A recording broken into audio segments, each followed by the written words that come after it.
hormat. Mari kita berdiri semuanya. Maju.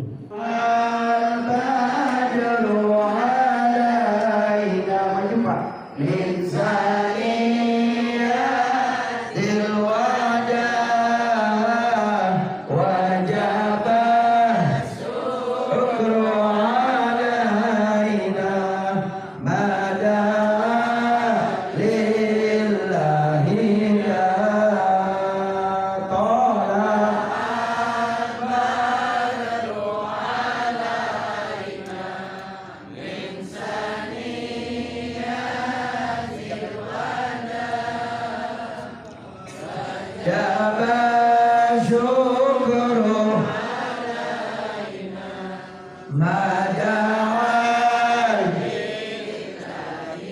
Angkat tangannya. Marhaban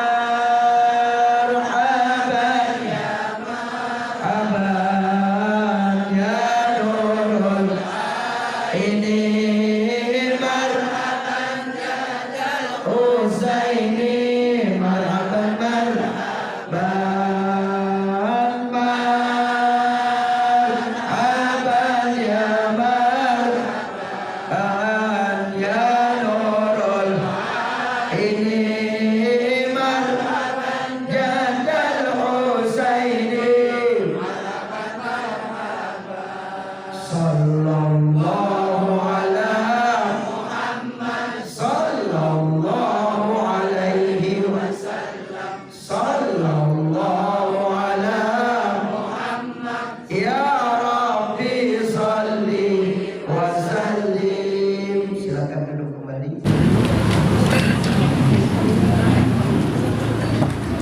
Bismillahirrahmanirrahim. Assalamualaikum warahmatullahi wabarakatuh. Warahmatullahi wabarakatuh. Gimana kabarnya, semua sehat? Duit banyak? Alhamdulillah. Usaha lancar? Anak semua jadi soleh dan solehat. Amin ya rabbal alamin. Sebulan sekali kita bertemu. Maka itu kita langsung saja pembahasan kitab Safinatun Najah yang dikarang oleh Syekh Salim. Silakan dibuka bukunya. Kita minta kepada ayahanda untuk membaca kitab Safinatun Najah. Halaman berapa, Pak Ade? Halaman 59. Halaman 59. Yang sudah lanjut usia sederhana nggak apa-apa. Ya, pelonjol tidak apa-apa. Ya nggak apa-apa. Kami izinkan. Tapi kalau yang masih muda jangan. Itu namanya pengen tua. Pengen tua apa pengen muda, Pak? Hah? Kalau mau awet muda, hatinya harus bersih. Iya, hatinya bersih, makannya dijaga. Ya, insya Allah mudah-mudahan kita panjang umur. Yang penting umur kita bermanfaat untuk ibadah.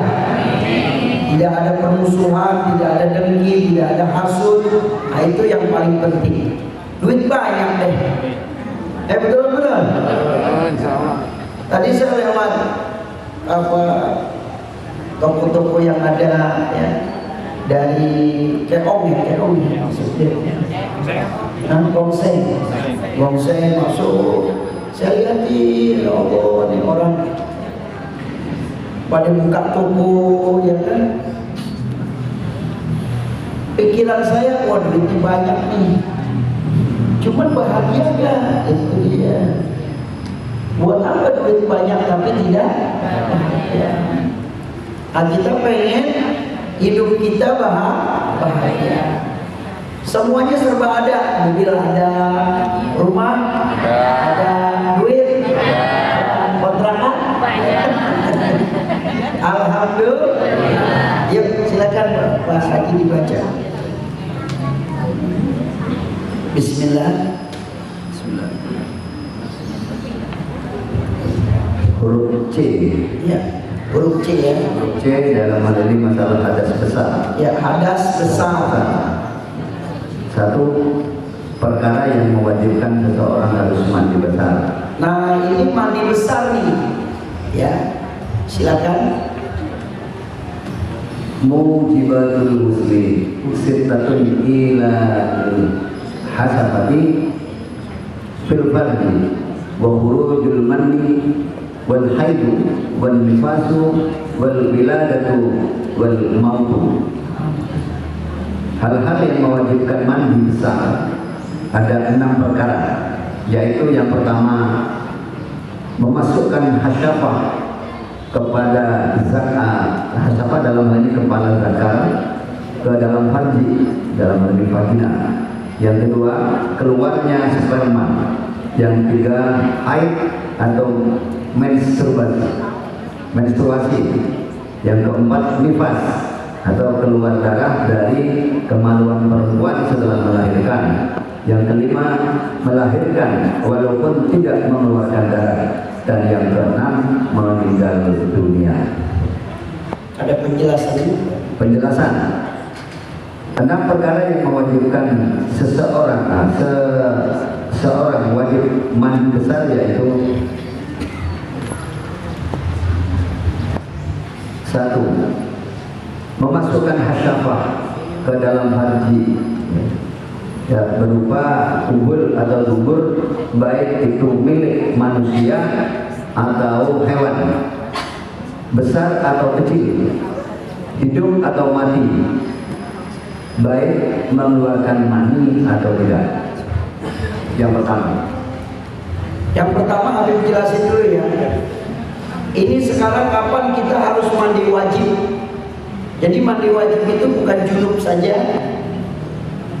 bukan keluar air sperma saja, tapi tadi ada sittatun, ada 6. Yang pertama yaitu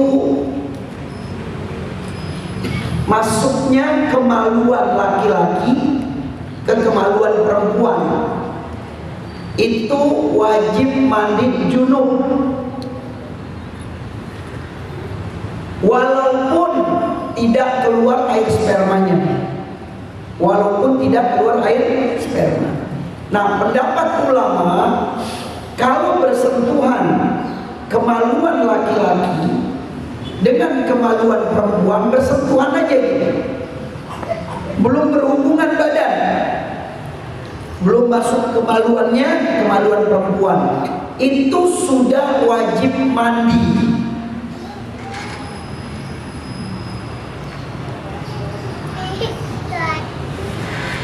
Zina itu ada 2. Yang pertama, zina kecil dan zina besar. Zina kecil itu pandangan mata, ya, pendengaran, pokoknya anggota tubuh kita digunakan untuk perbuatan yang tidak baik. Itu namanya zina kecil. Zina besar itu berhubungan badan. Batasnya sampai mana perzinahan itu? Bersentuhan kemaluan laki-laki dengan kemaluan perempuan, itu udah zina, walaupun dia tidak berhubungan badan, bersentuhan saja sudah wajib untuk mandi. Walaupun Anda dengan, tadi kan ada penjelasannya, walaupun dengan binatang. Ada manusia nikah sama anjing, iya, nikah sama kuda, ada Pak.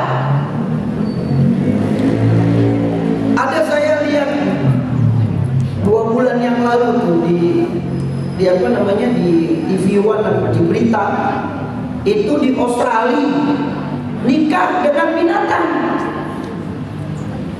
Ada juga di Indonesia nikah dengan kambing.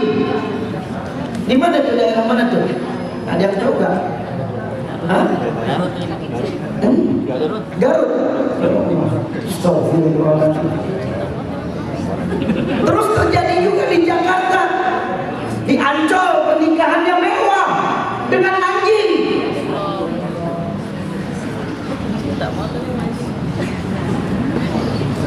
Astagfirullahaladzim. Mewah Pak, pernikahannya gacor. Itu belum tiketnya, belum hotelnya.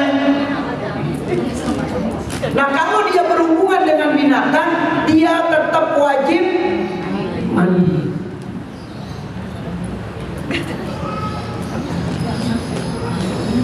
Kalau bersentuhan kemaluan, ada yang mau nanya gak? Ini wajib mandi bersentuhan kemaluan laki-laki dengan perempuan. Istri juga begitu dengan suami.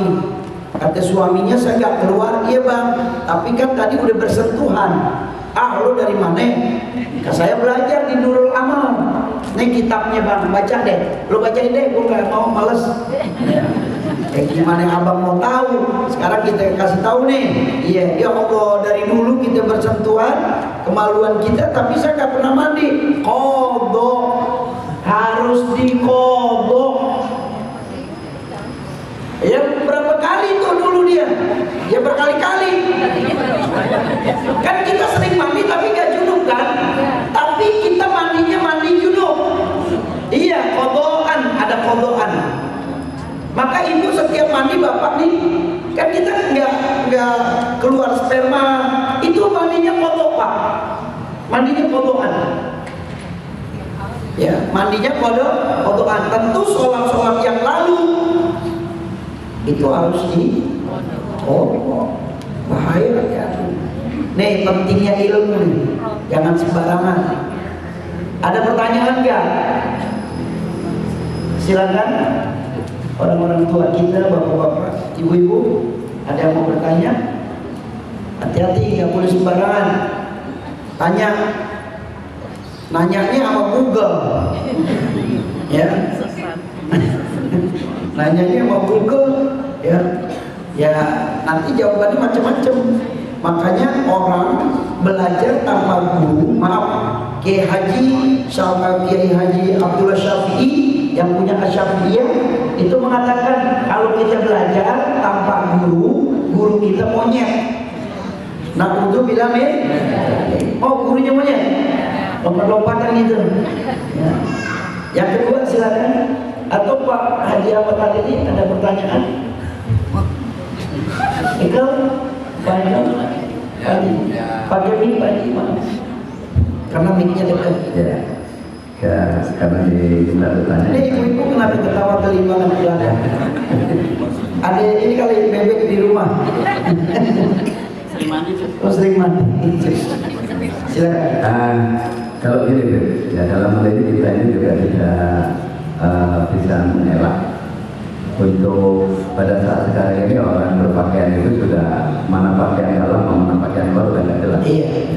Ada pakaian dalam juga dibuat pakaian luar. Kayak hari ini sekarang kata ini. Iya, hari Minggu. Untuknya hari Selasa pernah hari pagi. Ya. Terus kita ngelihat orang yang jalan, ya mohon maaf sampai tepuk lukuk. Iya. Bentuknya itu kelihatan. Ya, namanya orang laki-laki ya kita nggak menafik. Itu kalau bahasa kita gitar Spanyol. Nah, ya dalam pandangan itu kita agak konsentrasi gitu. Konsentrasi sampai mohon maaf ya istilahnya ada punya pikiran yang nggak benar gitu. Punya pikiran yang nggak benar itu gimana ya hari ini? Dan terus gimana kita menghubungi yang seperti ini ya? Ya, dia berdosa karena pandangan pertama itu rezeki. Pandangan pertama rezeki. Iya, alhamdulillah ya. Iya. Yang kedua nggak boleh. Itu udah dosa. Nggak boleh dosa. Nah, jangan Anda jadikan arti katanya pandangan pertama itu rezeki. Ya, itu nikmat. Kita liatin aja. Ya. Pak, kok nggak kedip-kedip? Iya, ntar aja. Nggak boleh, dosa. Nah, jadi bagaimana cara mengatasinya? Yang pertama, Anda ketika melihat sesuatu yang tidak layak dalam agama, Anda cepat-cepat beristighfar. Kalau bisa kasih tahu dia, tolong jangan seperti ini. Alhamdulillah tuh pemain voli kita tuh, siapa yang perempuan, Megawati.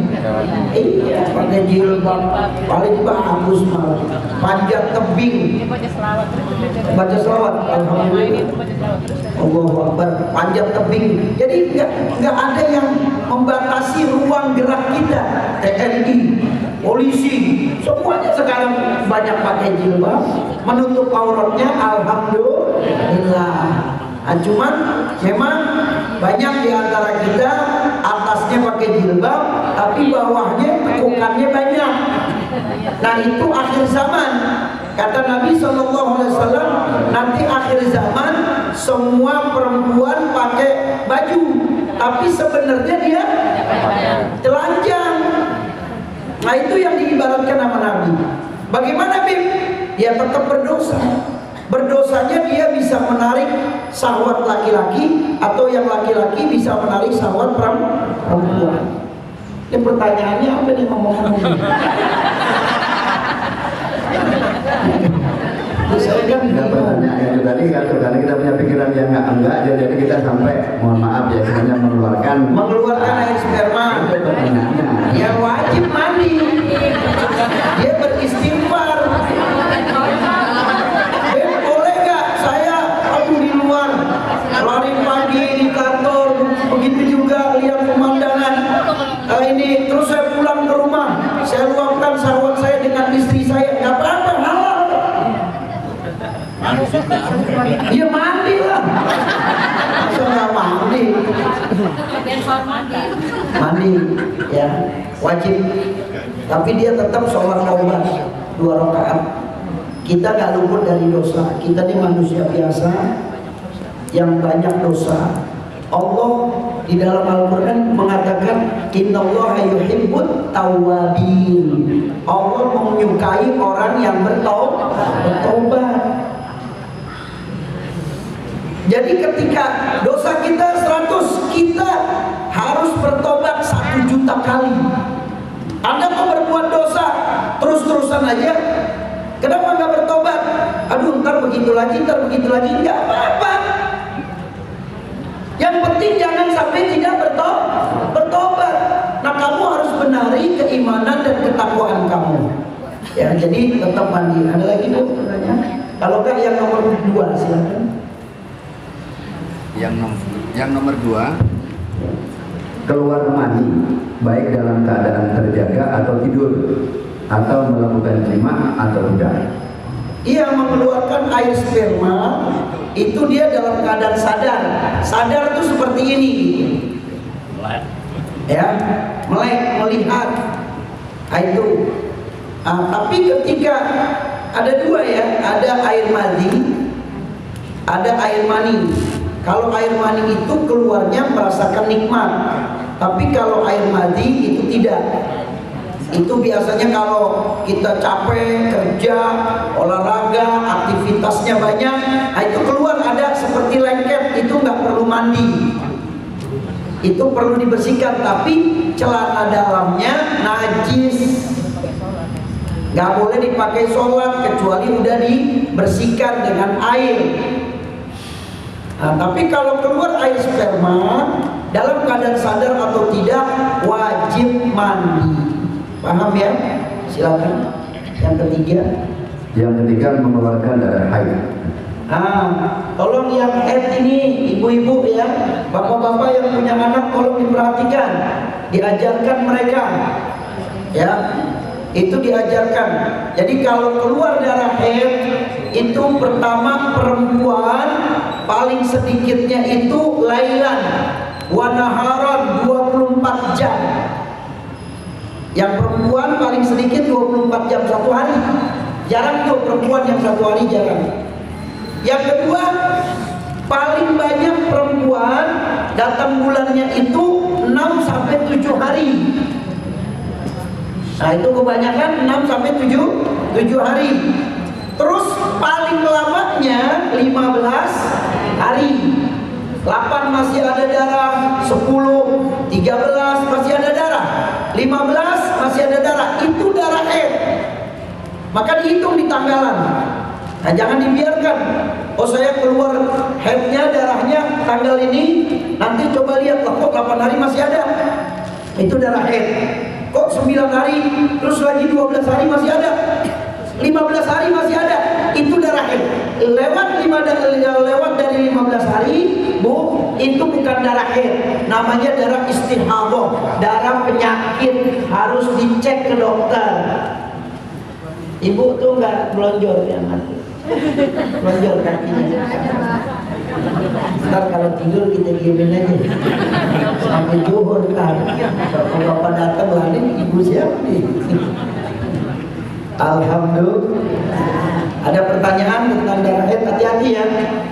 Beb, kapan saya dikategorikan sudah selesai haidnya? Kalau sudah berwarna putih dan gak keluar lagi. Kalau masih ada coklat-coklat, nah itu dia masih haid itu. Pokoknya kalau masih ada warna, itu namanya darah haid. Pokoknya sudah bersih. Nah, ternyata udah 7 hari keluar ada lendir-lendir, tapi nggak ada warnanya, Anda udah wajib mandi. Wajib mandi. Saya sudah praktekin belum cara mandi wajib? Cara mandi wajib itu 2. Yang pertama niat, rukun nih. Yang kedua membasahi semua tubuh kita, dari ujung rambut sampai ujung kaki harus basah. Ya, itu harus dibasahkan, semuanya harus dibasahkan. Beb, katanya kalau mandi wajib harus keramas. Enggak perlu pakai sabun, enggak perlu pakai sampo, enggak perlu. Yang penting basah dengan air. Ya kalau Anda mau lebih bersih lagi, tentu pakai sabun. Ada pertanyaan Ibu tentang yang ketiga, yang wajib untuk mandi wajib. Ya, itu apabila selesai daripada datang bulan. Nah, kalau udah 15 hari itu bukan darah haid, itu darah penyakit. Bapak ada pertanyaan? Silakan yang keempat. Maaf. Yang keempat, nifas.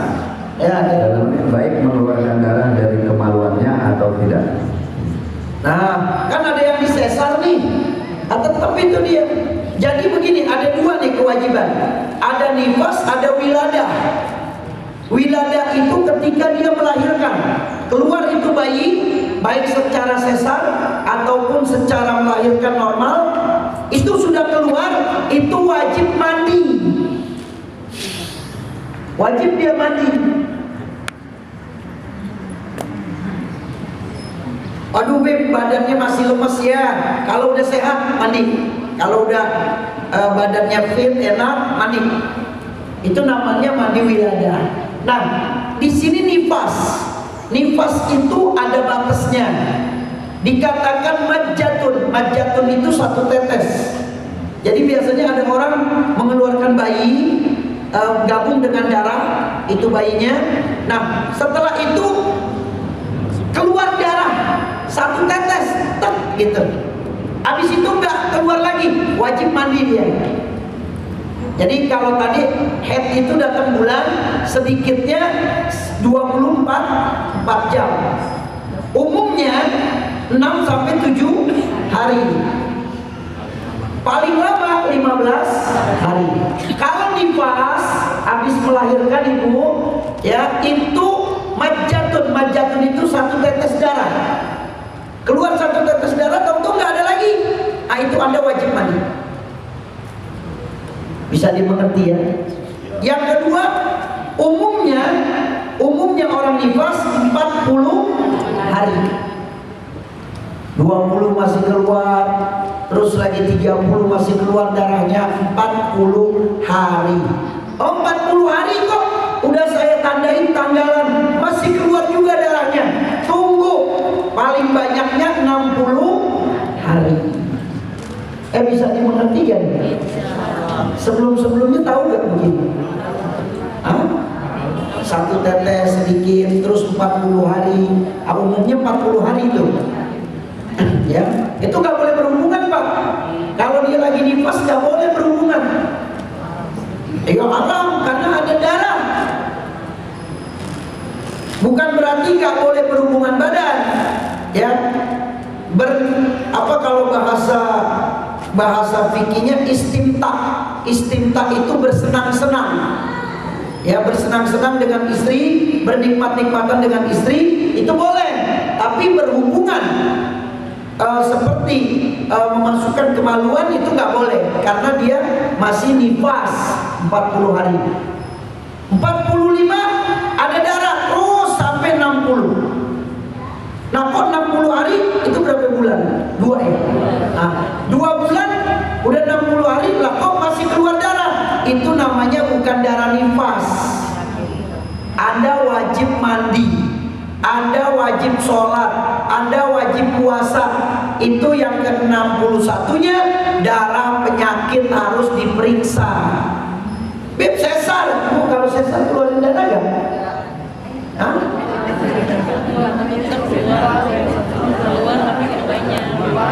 Keluar ya? Darah keluar. Nah, iya, wajib. Itu wajib mandi. Ya. Ya, yang kelima, silakan yang kelima. Yang kelima, wiladah. Nah, itu tadi udah wiladah. Ya, wiladah pas keluar. Nah, ibu tolong nih, Habib lihat para wanita ketika dia melahirkan, keluar bayinya, dia lupa tuh. Dia nggak mandi. Seharusnya dia mandi. Kalau badannya sudah sehat, biasanya habis melahirkan kan lemes tuh. Ya. Ya, berapa hari sih masa lemesnya tuh, Bu? Tapi cepet, ada yang habis melahirkan langsung dagang, ada yang langsung kerja. Emang kalau urusan duit cepet banget. Normal. Berapa hari, Bu, lemesnya, Bu? Kalau normal, melahirkan normal 2-3 hari. Ya, mandi. Wiladah itu namanya wiladah. Yang ke-6 silakan. Yang ke-6, mati. Yang tidak syahid. Ya, mati, meninggal. Seperti di Gaza. Di Gaza, di Palestina nggak perlu dimandikan, langsung dikuburkan, nggak perlu disolatkan. Dia nggak ada kewajiban. Jadi langsung aja kuburin. Kalau ada orang meninggal perang, para TNI, polisi, dia ditugaskan di tengah hutan ataupun peperangan, meninggal, udah langsung kuburin aja. Yang mengkafaninya, yang memandikannya, yang menyolatinya, yang yang menguburkannya itu malah malaikat. Itu mati syahid. Kalau kita mampu, kayak di Gaza itu sampai hari ini 26.000 yang meninggal. Mahkamah Internasional 2 hari yang lalu sudah ketok palu untuk menghentikan kekejaman tersebut, tapi terus saja karena yang dukung negara adik kuasa, jadinya seperti itu. Hujan ya, jangan takut. Helmnya kalau ada yang punya helm di sana ambil. Sendalnya sendal kulit masukin. Ya mungkin sendalnya nanti basah. Ya, gak apa-apa, Bu, kita hujan-hujanan di masjid. Ini hujan berkah. Kalau hujan seperti ini hujan rahmat. Ya, itu saja. Ada penjelasan yang lain? Tidak ada. Ya, itu saja dari saya. Ada pertanyaan? Saya mau kasih ilmu satu ya. Tadi udah semua. Kalau kita ini jarak bumi ke atas 15 kilo, ke atas 15 kilo, ke atas nih, itu tempatnya diisi oleh malaikat, jin, setan, dan iblis.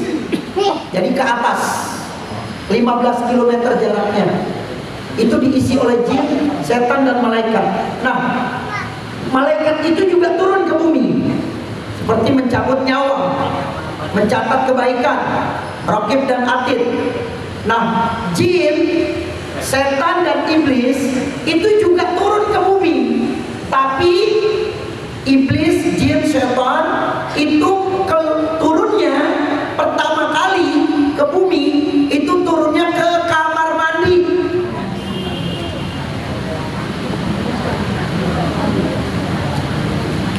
Makanya tiap malam Jumat biasanya orang-orang Betawi itu dulu atau nggak tahu ya di daerah Jawa itu atau daerah Sunda, saya belum lihat. Tapi kalau orang-orang Betawi dulu itu kalau malam Jumat dia bakar dupa. Nah itu dibakar wangi-wangian karena malaikat suka dengan wangi-wangian. Takut tuh sama hujan. Hujan cuma air tuh, dia air tapi kan basah. Dia basah, kita keringin. Lanjut ya. Nah, ketika turun, maaf, jin, setan dan iblis itu makhluk gaib ini, dia itu masuknya pertama kali ke kamar mandi. Maka ada kebiasaan di Jepang. Ini cerita dari teman saya yang dia lama belajar di Jepang. Dia bilang apa? Itu kalau orang Jepang kalau bertamu ke rumah orang, itu yang pertama dituju kamar mandinya. Saya mau pipis dong sebentar. Saya mau BAB dong sebentar. Pokoknya yang dituju kamar mandi. Kalau kamar mandinya bersih, berarti orang yang ada di dalamnya semuanya patokannya kamar mandi. Saya pernah masuk kamar mandinya kayak kamar gede 5 kali 5 meter. Cuma dalamnya kulkas, ya terus lagi mesin cuci, jemuran macem-macem deh tuh. Ya, jadi campur di situ panci, terus lagi piring, pokoknya di situ semuanya. Saya bilang, ini dapur apa nggak kamar mandi? Digabung, itu nggak boleh hadirin, nggak boleh. Ya, nah, yang Habib beri sedikit, karena nih saya juga banyak lalai. Setiap masuk kamar mandi, tolong baca-baca. Ya bacanya Allahumma inni a'udzubika minal khubusi wal khaba'is. Baca kaki kiri. Nah, kan kita kalau masuk kamar mandi itu kan mohon maaf bahasa fikihnya urianan, telanjang. Ya masa masuk kamar mandi pakai baju, ya. Nah, disitulah maaf setan, jin dan iblis mereka melihat tubuh kita. Semakin banyak tubuh Anda dilihat oleh makhluk yang satu ini, ya jin, ya setan dan iblis, maka tubuh Anda itu akan terkenal di kalangan mereka. Caranya bagaimana? Ketika kita masuk kamar mandi dan tubuh kita tidak terlihat oleh setan. Caranya bagaimana? Ikutin Habib. Bismillahirrahmanirrahim. Belum kompak. Bismillahirrahmanirrahim. La ilaha illa huwa. La ilaha illa huwa. Bismillahirrahmanirrahim. La ilaha illa huwa. Ibu-ibu dulu 1 2 3. Bismillahirrahmanirrahim. 3 kali lagi. Lagi. Lagi. Bapak-bapak 5 kali. 1 2 3. Bismillahirrahmanirrahim. Bismillahirrahmanirrahim. Bismillahirrahmanirrahim. Dua lagi. Bismillahirrahmanirrahim. Siapa yang membaca di dalam kamar mandi, di dalam hatinya, setelah dia membaca apa tadi? Bismillah, bukan masuk kamar mandi. Allahumma inni a'udzubika minal khubusi wal khaba'is, masuk kaki kiri.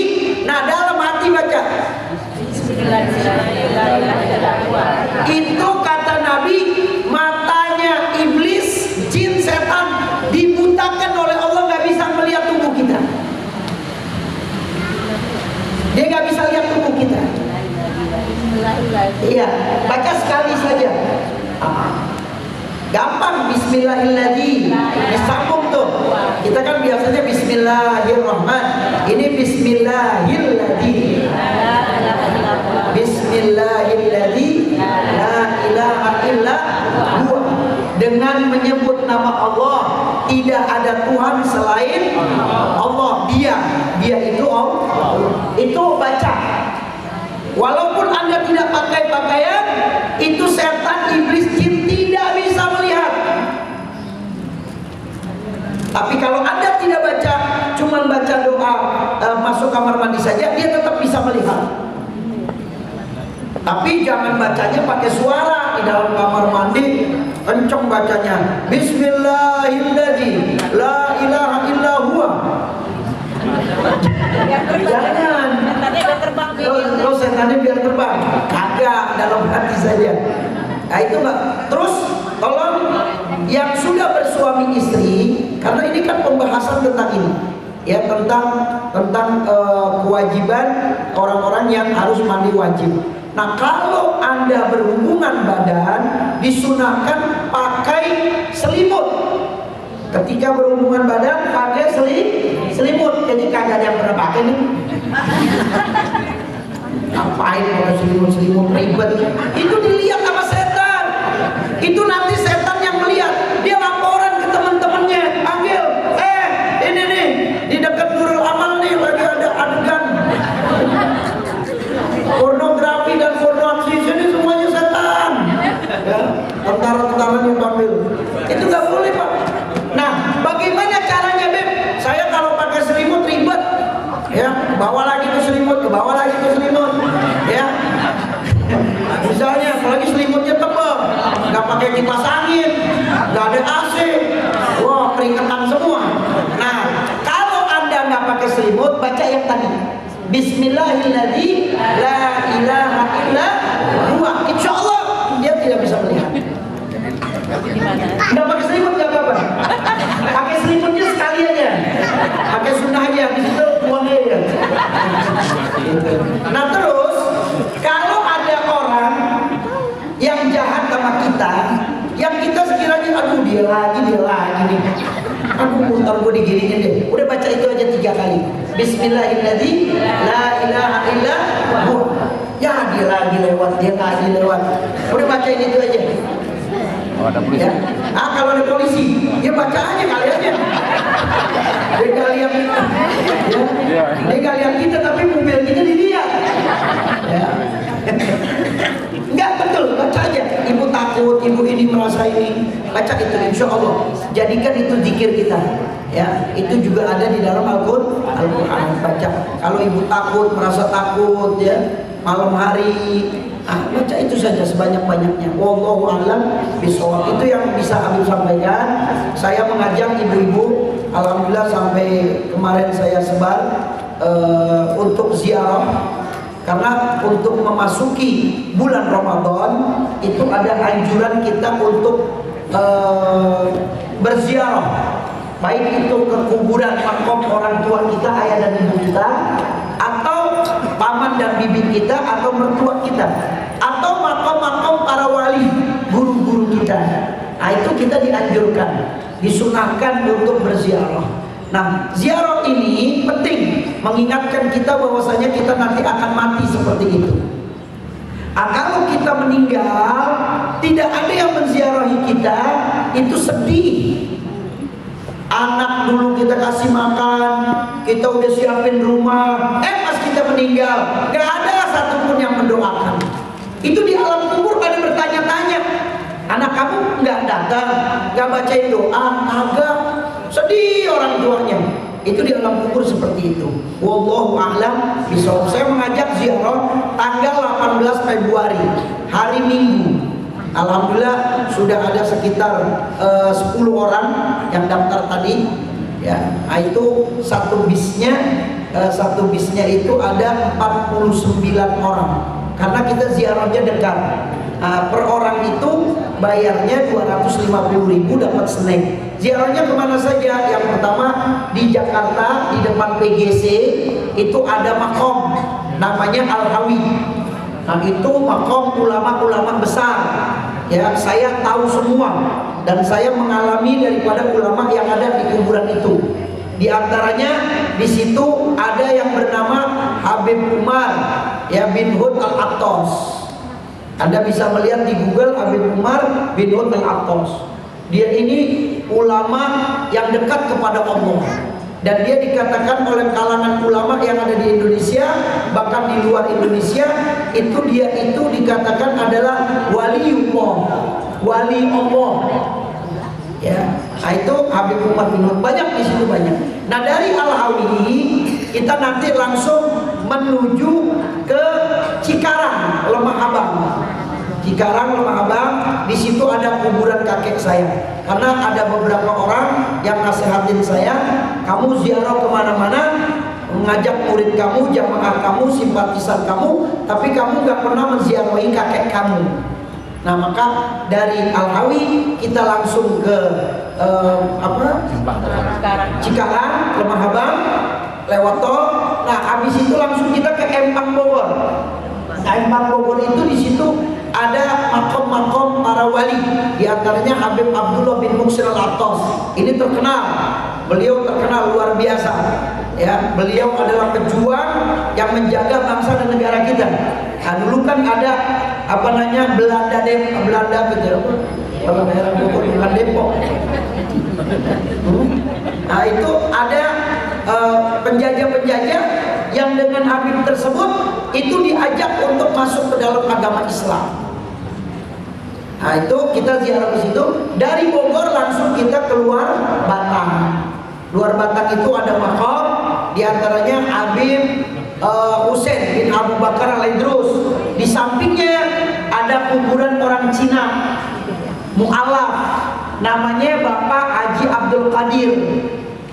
Dulu ceritanya ada biografinya, ada tertulis. Jadi dulu Belanda, pasukan Belanda mengejar ini orang Cina, ya. Orang Cina ini langsung masuk ke dalam rumah Habib Husain ini. Masuk ke dalam, akhirnya ditanya, "Kenapa kamu Beb? Tolong Beb, saya dikejar sama Belanda, saya mau ditangkap, saya mau dibunuh." Ya udah, datang Belanda. Habis itu bertanya, "Habib Husain, apakah di dalam ada orang Cina? Saya mau tangkap." Kata Habib Husain, "Ada di dalam." "Keluarkan Habib, saya mau tangkap." Kata Habib Husain, "Udah nggak usah ditangkap, saya jaminannya. Kalau kenapa-napa nanti Anda tangkap saya." Kuburannya sampingnya orang Cina, Pak. Itu dari semenjak dikuburkannya Haji Abdul Qadir, Bapak Ibu kalau mau lihat orang Cina ziarah, bukan Muslim, itu setiap Jumat Kliwon. Itu kalau pas hari Jumat, Jumatnya Kliwon, itu penuh orang-orang Cina, tapi di luar ziarahnya. Bukan Islam, non Muslim. Nah, mereka beranggapan kalau berziarah ke makom leluhurnya itu pekerjaannya ini dan sebagainya. Nah, kalau kita berziarah memang itu anjuran Nabi, sunnah untuk mengingatkan kematian, apalagi yang dikuburkan yang kita ziarahkan orang soleh, orang yang dekat kepada Allah, ya biografinya bagus. Nah itu kita ziarah. Itu terakhir nanti di luar Batam, 4 tempat ya. Cuman kita pakai bis, kita siapkan bis. Beb, saya pakai mobil pribadi gimana? Kalau bisa jangan, karena kita di dalam bis itu nanti ada zikir, ya, ada silaturahmi dan sebagainya. Kalau mau pakai mobil sendiri-sendiri, ziarahnya sendiri-sendiri aja, ya. Nah, jadi kalau ada, tadi saya berbicara di WA dengan Pak Haji Hariri, bagi yang ingin ikut silakan daftar kepada Haji Hariri atau Pak Hekel, ya, karena saya sering komunikasi melalui WA itu dengan beliau. Bayarnya 250.000. Itu nanti mobilnya pulang pergi, ya, nggak perginya aja, pulang nggak setinggal Bu, ya, tetap bersama dengan kita, gitu. Nanti untuk tolnya, untuk parkirannya dan sebagainya. Itu saja. Yang ingin nanti ikut silakan. Mari kita baca surat Al-Fatihah. Ya Allah, mudah-mudahan Allah lindungin kita. Allah berikan pemahaman tentang ilmu fikih. Allah berikan pemahaman tentang ilmu agama. Ya Allah, ya Rahman, ya Arhamar Rahimin, mudah-mudahan kami bisa memahami ilmu agama, ya Allah, dengan sebenar-benarnya, sehingga amal ibadah kami diterima oleh Engkau, ya Allah, dengan kebesaran, ketinggian, kemuliaan Nabi Muhammad SAW. Ayo bareng-bareng Al-Fatihah. rajim. Bismillahirrahmanirrahim. Alhamdulillahirabbil alamin arrahmanir rahim maliki yaumiddin. Iyyaka na'budu wa iyyaka nasta'in ihdinas siratal mustaqim siratal ladzina an'amta 'alaihim ghairil maghdubi 'alaihim waladdallin. Amin. Jangan lupa tanggal 18 Februari hari Minggu. Hari Minggu ya, itu silakan. Insya Allah kalau misalnya orang sini ada satu bis, nanti bisnya Habib siapin di sini. Nah, nanti kita ketemunya di Condet di Al-Hawi. Sekian, mohon maaf kurang dan lebihnya. Ada nomor wahiyah kewajibahim. Assalamualaikum.